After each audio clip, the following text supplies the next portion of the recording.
Eagle 6 in the track. Roger. Over 1 bombs away. One's going to climb high above 20. You're south. Eagle 6 radar contact. Eagle 6 is visual. And it goes left.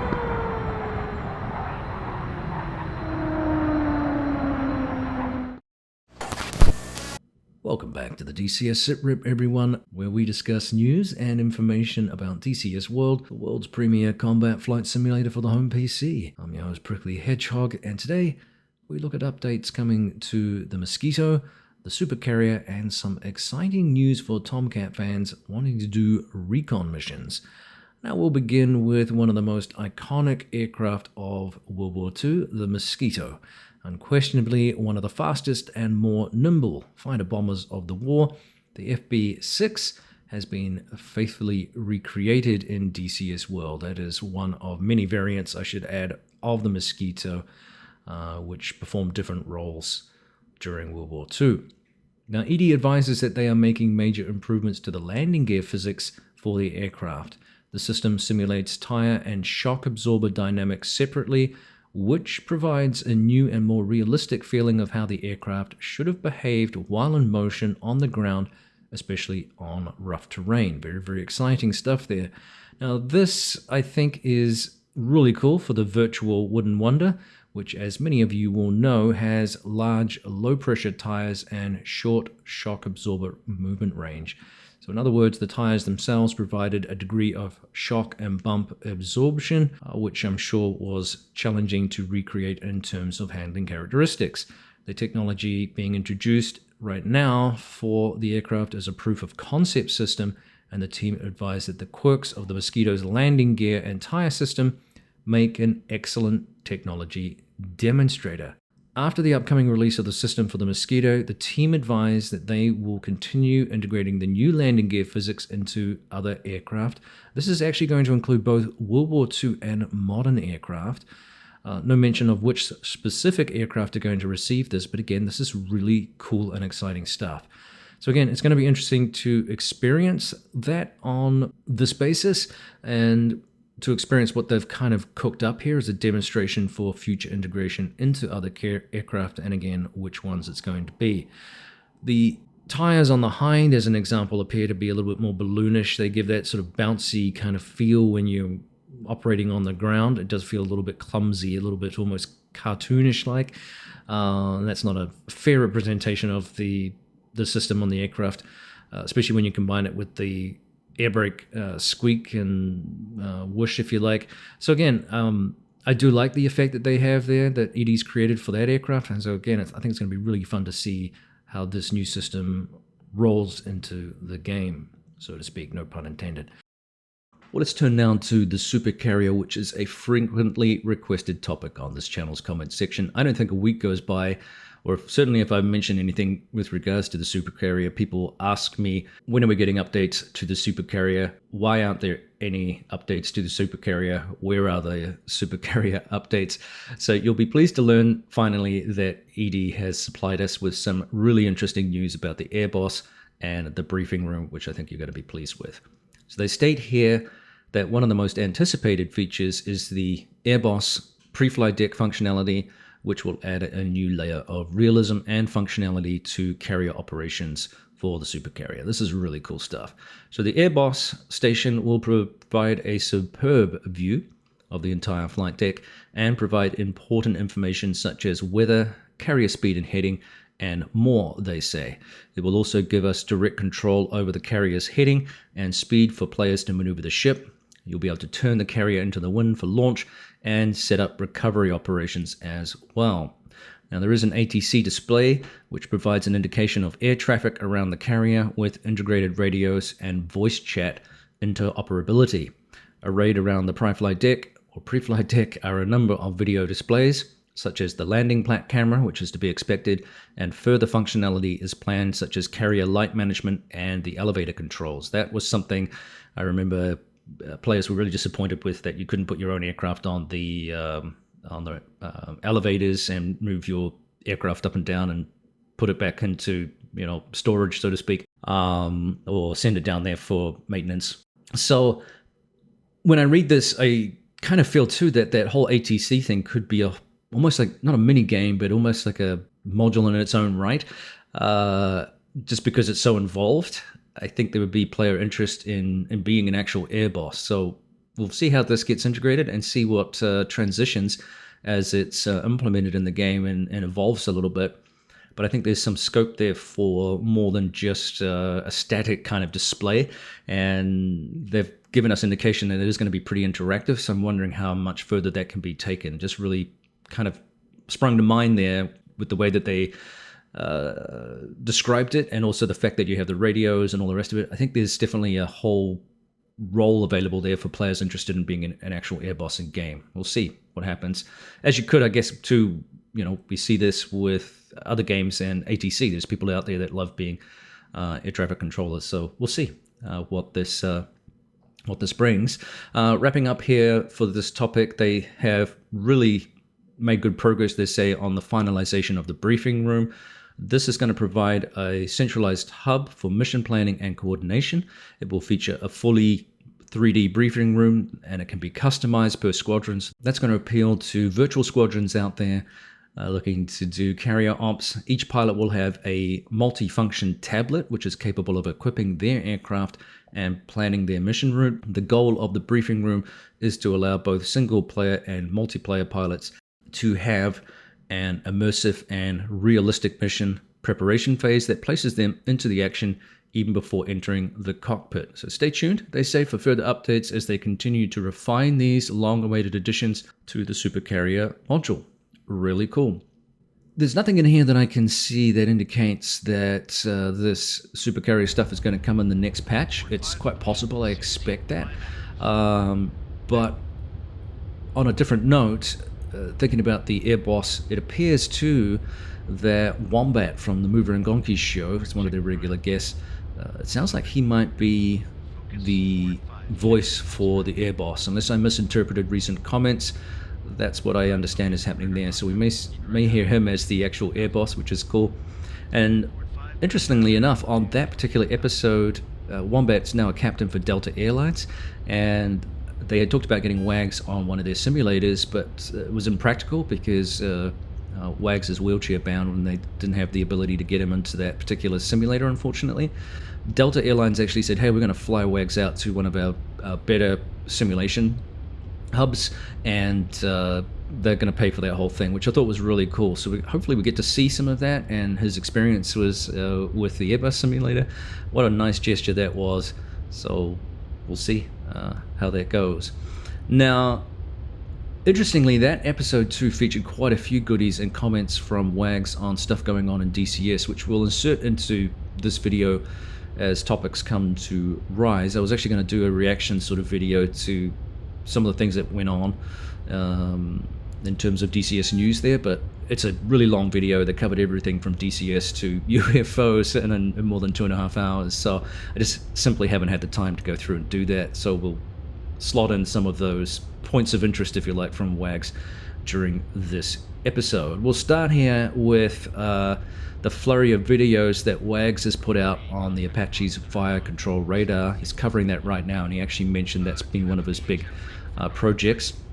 So the FCR has been slated as coming soon, and I know this has been asked about frequently since the aircraft's initial release, similar to what we saw with the Supercarrier, although that's taken a lot longer. It was always slated that this was going to be a later feature of the popular attack helicopter sensory arsenal, and now it is coming in some way, shape, or form. Not all of the things are going to be available straight away, but in simple terms, this is going to add a lot more sensory information to the helicopter and therefore targeting capacity for the potent weapons platform that it is. The system recreated for the game here is based on the AN/APG 78 FCR unit, and Wags explained that the system is capable of tracking up to 128 different targets, categorizing them, but it prioritizes the top 16 potential threats simply because the maximum number of Hellfires that can be carried by the D variant is 16. I'm aware that more recent versions of the radar can track up to 256 targets, so there's been an expansion on that, is my understanding. But really cool stuff. So in addition, the system will allow for better data acquisition of said targets and information sharing between airborne units, which is really cool. And unlike the more traditional air-to-ground radars that some of you will be familiar with, say like the F-16, obviously the F-15, so on and so forth, the system works by taking a series of snapshots, not dissimilar to a series of rapid photographs, as Wags used in the analogy there, in order to generate battlefield essay for the pilots, which is really cool. And Wags has gone on to explain how to set up some of the controls. He's talked about the modes and also described some of the available symbology that they have created pertaining to tracked or priority targets. So these range from wheeled vehicles, tracked vehicles, and also air defense vehicles and unknown vehicles. And in the future, they're hoping to add symbols for fixed wing and helicopter airborne objects as well. So really cool.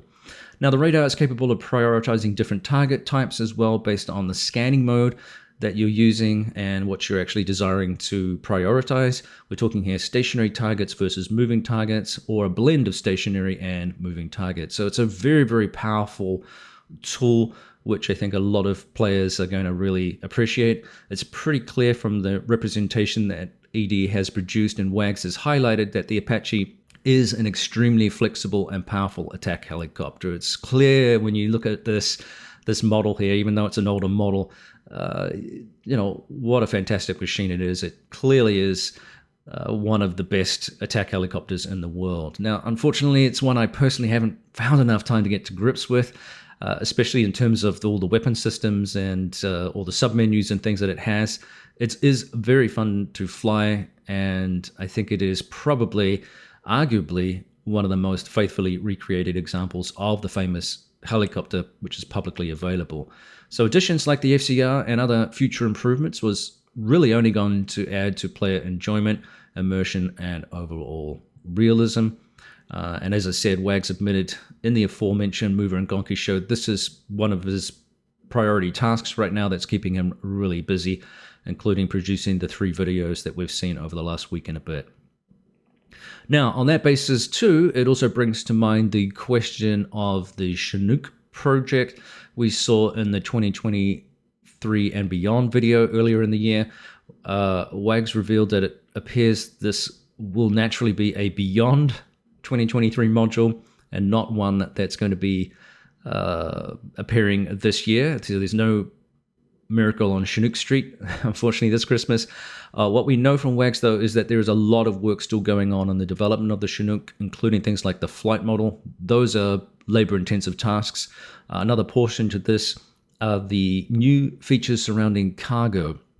Now, Wags has previously indicated that they have looked at the possibility of people. This came up also on a Mover and Gonki show. They talked about whether or not we could have people as part of cargo operations.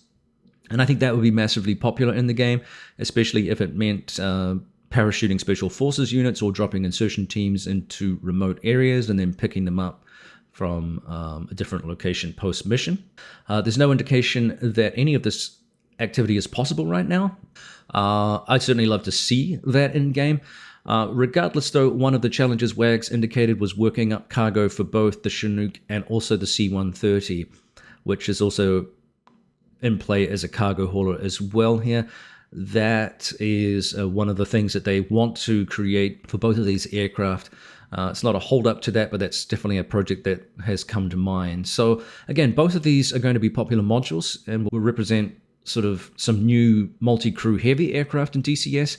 And I think this could also drag in more players for ED's game, and that's only good for business because there are people that love flying haulers out there and doing long haul flights. So we'll see how this manifests itself in the game and helps improve the core portion of the game as well. So I think it's neat stuff. One thing I couldn't ignore this past week or so has been the exciting news from Heat Blur. So that team who brought us, the amazing Tomcat and are about to release the F4. They have been working on a Tomcat for Microsoft Flight Simulator, and they have been in cahoots, if you like, or working cooperatively with India Fox Echo. If you're not familiar with them, they produce modules for Microsoft Flight Simulator, but they also brought us a paid version, a full fidelity version of their amazing MB339. So the DCS MB339, I think, was released last year. And so those two teamed up to produce this flyable Tomcat and Microsoft Flight Simulator. So again, I think there's an interesting value here for both teams, but also I think in a weird way to DCS and the ED team. So I think, I suspect, similar to the C-130 here, that the Tomcat module in Microsoft Flight Simulator is going to be popular there. Just as it was, I think the last 2 weeks, we've had a flurry of excitement from fans of the Avro Vulcan, for example, which produced quite a few videos on that aircraft, especially amongst the Brits. So I think similarly that not only will it be successful for Heapler and India Fox Echo, but I think, again, it's going to pull perhaps some fans from Microsoft Flight Simulator who are flying a really top-notch module like the Tomcat there, and I'm going to be curious about wanting to get into more of a combat experience in DCS world, because that's the only place you can kind of do that. So I think it's going to have a casual pull, really, for more players into DCS world, and probably vice versa, because I'm kind of curious to see what their product looks like in a different platform and how it compares. Not enough, perhaps, maybe that I would buy the module just for that, but and remember that one of the advantages, if you are a Microsoft Flight person, and by chance this is the first time you've ever listened to one of my videos and you're not familiar, you can use a temporary copy, if you like, a temporary free copy of the module in the game to try out before you buy it. So it's one of the clever things that Eagle Dynamics did a couple of years ago to allow people to try before they buy, which I think is really cool. So that's a clever way of getting some people hooked into DCS world, and if you are one of those people that's curious and is interested about trying that out, well, take advantage of that, use that, and I'm very curious to see if we do see a boost of players coming over as a result of some of these kinds of things. Just some thoughts. Now, as we mentioned the venerable DCS World Tomcat by Heapler Simulations, well, we've not been neglected as DCS players as well. They haven't forgotten us in all of their excitement and celebration of their milestone. The team announced exciting news that they are going to release a TARPS pod for the F-14, which will provide those long-awaited recon missions. So many players have been dying to fly those, and many years ago, I actually recall Heapler, some staffers maybe on YouTube, I think it was. No, actually it was on Facebook, something like that. They indicated they didn't really think at that time that the pod would provide much reward as a mission set for the average player. So it wasn't on their top list of priorities way back then. Here we are 2 to 3 years later, and it's clear that the growth in the community has been such that recon missions and logistical work and other non-shooting role sets have legs in the game, which is why we're getting the C-130, which is why we're getting the Chinook, and why we have some of these other helicopters that are capable of doing those kinds of roles. So this is really, really exciting. In addition to the pod, though, the team advised that there's new technology that will be implemented that they're working on as part of the Phantom 2 project. Some of that's going to morph over into the Tomcat, like the RWR system that they've redesigned. They'll also be adding in a bunch of visual improvements to the Tomcat. These include things like new vapor effects, new character animations and customization, and the interactive manual and Jester version 2, which we saw revealed in the F4E release video, early access video a while back. Just seems like not all that long ago. So many things have happened. I've been so busy too myself, so it feels like it was longer ago than what it was. Anyway, so we see a pic here of the new boarding ladder. That's another thing that's coming, and Heapler also described that they're going to be adding really early versions, -A versions, if you like, of the Tomcat as well. So there's a lot of really exciting things going on for this third-party developer, which, as Wags admitted again in the recent video, that Heapler really have raised the bar and produced some products and services, things like the interactive manual, that kind of have outdone some of Eagle Dynamics' products, and also thinking things like the Jester AI and the interactive command wheel, which are also really, really clever concepts. So Wags was quick to praise them, and also added that it's not problematic for Eagle Dynamics at all, and he pointed out he'd much rather have a third-party developer producing amazing content like this than some competitors. So again, really good news for Eagle Dynamics overall. So I'm really curious to see how things go and see if this drags in more players and what it means for Eagle Dynamics. We've definitely had a growth in peripherals. I mean, massive, multi-billion dollar, I think it is, hundreds of millions of dollars have gone into peripherals and sales alone thanks to Microsoft Flight Simulator, and all of those things have benefited DCS and Eagle Dynamics in some way, shape or form, so it's cool stuff. Okay, well, let me know what your thoughts are on any of those topics. This brings us really to the end of another DCS SITREP. A lot of information that we've packed into a relatively short time frame. I hope you enjoyed the news this week, a little bit longer than last week. Don't forget to like, don't forget to subscribe and comment in the comment section below. I really appreciate it. If you want to support the channel a little bit more, don't forget the super thanks button. For the price of a cup of coffee, you can help support the channel a little bit more. We'll be doing some end of year giveaways too, so stay tuned for that. I'm thinking about a Phantom 2 giveaway again, and also I promised an F-15E giveaway, which I hadn't done, and I've neglected some of the Eagle fans out there, so I want to make sure you get an opportunity to pick up that amazing module. It's been a hell of a fun module to fly. We're really getting into it lately, so I need to spend more time learning about that aircraft and just getting back into my DCS flying. Alright, stay tuned for the next DCS SITREP. This is Prickly Hedgehog out. Cheers. 6 o'clock, 12 o'clock, 390.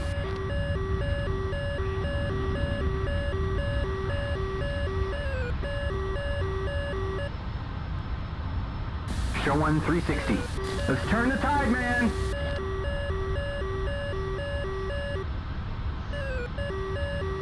Sick guy left, always on our 6. Coming left.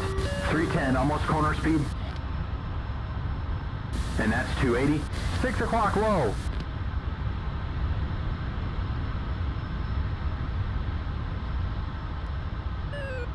Let's turn the tide.